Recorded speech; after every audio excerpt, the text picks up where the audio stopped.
राज्यपाल को अपना इस्तीफा सौंप दिया है।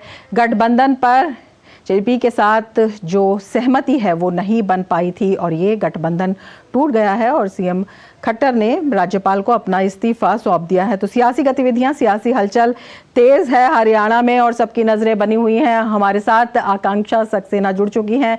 जी आकांक्षा, आपके पास आना चाहेंगे, आपसे पूछना चाहेंगे किस तरह की हलचल वहां पर है। बीजेपी विधायक दल की बैठक के बारे में क्या कुछ जानकारी मिल पा रही है और किस तरह से जो चर्चाओं का दौर है वो वहां पर जारी है?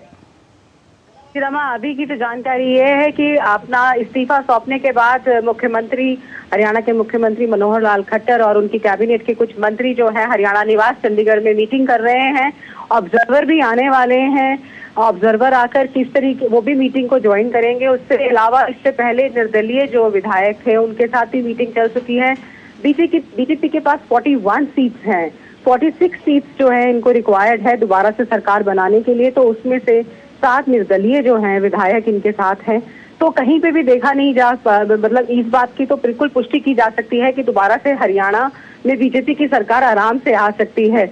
अटकलें ये भी हैं कि बीजेपी शायद अपना मुख्यमंत्री बदल दे, तो 2-3 नाम जो हैं उसके लिए चल रहे हैं। पर अभी तक जितने लोगों से जो भी हम बात करी है, जहाँ हरियाणा निवास के बाहर कुछ एक विधायक भी आए, तो उन्होंने इस बात को स्पष्ट किया है कि नहीं, तीसरी बार भी मुख्यमंत्री मनोहर लाल खट्टर ही जो होंगे हरियाणा के मुख्यमंत्री होंगे। इसके अलावा बाकी 4:30-5 बजे के करीब जो है शपथ ग्रहण समारोह जो है हरियाणा राजभवन में आज चंडीगढ़ में होगा, इस बात की भी पुष्टि है। पर अभी जो फिलहाल मीटिंग चल रही है उसमें ये भी कहा जा रहा है कि जेजेपी की मीटिंग जो है दिल्ली में चल रही थी, तो जेजेपी की मीटिंग में कुछ वहां पे 5 विधायक ही पहुंचे हैं। जेजेपी के मैं बताना चाहती हूँ पूरे 10 विधायक हैं। समर्थन जो दिया गया था उसमें 10 के 10 विधायकों ने जेजेपी के थे, पर अब जेजेपी भी कहीं टूटती नजर आ रही है। उसके भी 2 फांक हो गए हैं। उसके सिर्फ 5 ही जो विधायक हैं वो वहां पहुंचे हैं और कहा जा रहा है कि 5 विधायक जो हैं वो समर्थन जेजेपी को नहीं दे रहे हैं। तो अभी जो जिस तरीके से देखा जा रहा है, तो ये अभी क्लियर नहीं हुआ है, नाम बीजेपी चीफ मिनिस्टर का नहीं हुआ है, पर ज्यादातर जो है वो यही कहा जा रहा है कि चीफ मिनिस्टर जो है तीसरी बार मनोहर लाल खट्टर।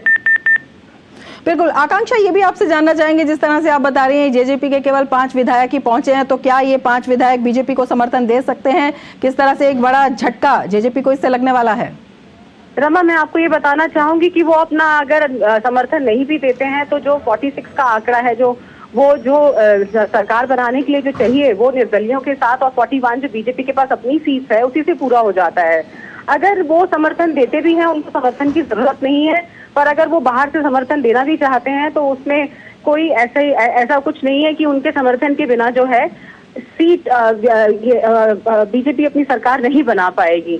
तो कहीं ना कहीं वो समर्थन लेंगे कि नहीं लेंगे इसका नहीं पता। बाकी वो 5 जो विधायक हैं जेजेपी के, वो इस मीटिंग में अभी शामिल नहीं है। जो मीटिंग अभी हो रही है बीजेपी की हो रही है, बीजेपी के विधायकों की हो रही है, ऑब्जर्वर्स की वेट हो रही है, और उसका क्या नतीजा निकलेगा ये अभी हम थोड़ी देर में देखेंगे। पर जेजेपी का सबसे बड़ा नुकसान हुआ है क्योंकि 6 महीने में अभी कांग्रेस दोबारा से इलेक्शंस हैं हरियाणा में, और कहीं ना कहीं देखने में आ रहा है कि जेजेपी ही पार्टी को जो है वो टूट चुकी है। उसके विधायक जो है वो ही नहीं उनके साथ है। तो आगे आने वाले टाइम में ये बहुत बड़ा एक चैलेंज होगा पार्टी के लिए इलेक्शन लड़ने के लिए भी। रमा, बिल्कुल आपसे ये भी जानना चाहेंगे कि बीजेपी ने ये तो स्पष्ट कर दिया है कि जो चुनाव है वो बीजेपी की अपनी शर्तों पर होगा। जी दोबारा बताइए। आकांक्षा, बीजेपी ने ये स्पष्ट कर दिया है कि जो चुनाव है, जिस तरह से आप बता रही हैं, जेजेपी को एक बड़ी मुश्किल, एक बड़े चैलेंज का सामना कर सकता है, और बीजेपी ने ये साफ कर दिया है कि जो आगामी चुनाव है बीजेपी अपनी शर्तों पर लड़ेगी। अगर गठबंधन में सीट शेयरिंग पर फैसला नहीं हो पाया है और यही गठबंधन टूटने की वजह रही है। जी बिल्कुल, मैं आपको ये बताना चाहूंगी, जो 41 जो नंबर है उनका ऑलरेडी, और उसके बाद जो निर्दलीय भी कुछ हैं जो विधायक, वो भी आने वाले टाइम में कहा जा रहा है कि कुछ एक लोग जो है बीजेपी को ज्वाइन कर सकते हैं। अगर वो बीजेपी को ज्वाइन कर लेते हैं, वो निर्दलीय नहीं लड़ते हैं, तो उससे बहुत साफ हो जाता है कि बीजेपी जो है वो अपने बल पर ही आगे का चुनाव लड़ेगी। और उसको देखने में ये आ रहा है कि जेजेपी जिस तरीके से पिछली बारी जब सरकार बननी थी तो जेजेपी का समर्थन लेना बहुत जरूरी था, क्योंकि आंकड़ा नहीं था, तो जेजेपी का समर्थन लिया गया था। 4.5 साल का समर्थन है, ये गठबंधन था, और ये गठबंधन जो है आज 6 महीने पहले जो है, कुछ 6 महीने पहले टूटा है।